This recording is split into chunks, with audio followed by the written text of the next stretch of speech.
दुर्गा पूजा न केवल बंगाल में बल्कि भारत में भी सबसे महत्वपूर्ण त्योहारों में से एक है। क्या आपने कभी सोचा है कि देवी देवताओं की मूर्तियां कहाँ बनाई जाती हैं? उत्तरी कोलकाता में एक छोटा सा इलाका है जहां कुम्हारों का एक समुदाय रहता है जो मिट्टी से मूर्तियां बनाने में अपनी विशेषज्ञता के लिए जाने जाते हैं। इस स्थान को कुमारटुली या कुमोरटुली कहा जाता है। जैसे ही हमने उत्तरी कोलकाता के इस इलाके की गलियों और गलियों में कदम रखा, हमें एहसास हुआ कि हम एक अलग दुनिया में आ गए हैं। परंपराओं और विरासत में डूबे कुमारटुली या कुमोरटुली के देवता निर्माता चुपचाप दिव्यता को आकार दे रहे हैं। कोलकाता एक आकर्षक शहर है। अपनी सारी आधुनिकता के साथ वो अपनी विरासत की भी जमकर रखवाली करती है। जो लोग कोलकाता और दुर्गा पूजा से अनजान हैं, उनके लिए कुमारटुली सिर्फ एक नाम बनकर रह जाएगा।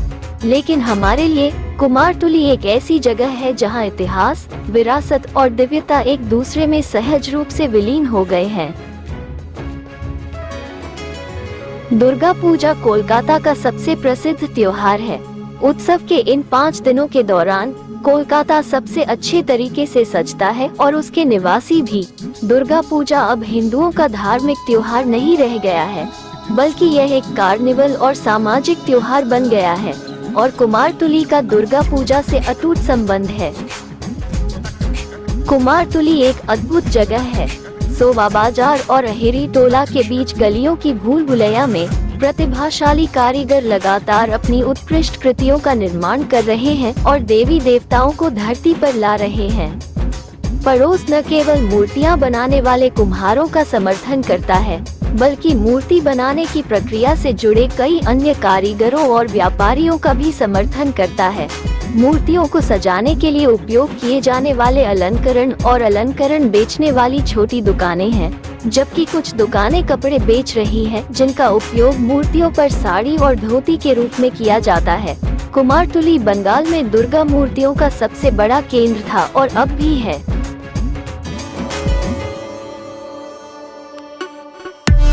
कुमारटुली में मूर्ति निर्माण की शुरुआत के पीछे एक लोकप्रिय कथा है। 1757 में लॉर्ड क्लाइव ने प्लासी की लड़ाई में सिराज उद दौला को हराया, एक ऐसी घटना जिसने भारत में अंग्रेजों के भाग्य को सील कर दिया। ऐसा कहा जाता है कि रॉबर्ट क्लाइव भगवान को प्रणाम करना चाहते थे, लेकिन शहर की घेराबंदी के दौरान कलकत्ता के एकमात्र चर्च सेंट एनी चर्च को ध्वस्त कर दिया गया था। क्लाइव के शुभचिंतक और सलाहकार सोवा बाजार के श्री नवकृष्ण देव ने उन्हें सोवा बाजार में अपने घर पर देवी दुर्गा के चरणों में प्रसाद चढ़ाने का सुझाव दिया। इसके बाद अगले आश्विन महीने में सोवा बाजार में दुर्गा पूजा का आयोजन किया गया। 36 नवकृष्णा स्ट्रीट में वार्षिक दुर्गा पूजा को अभी भी कंपनी पूजा के रूप में जाना जाता है।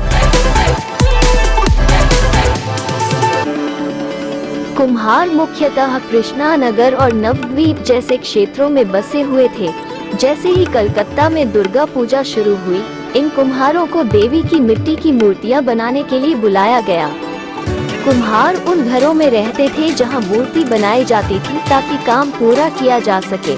दिनों के साथ जैसे जैसे मूर्तियों की मांग बढ़ती गई, कुम्हारों को कृष्णा नगर से कलकत्ता तक यात्रा करना मुश्किल होने लगा।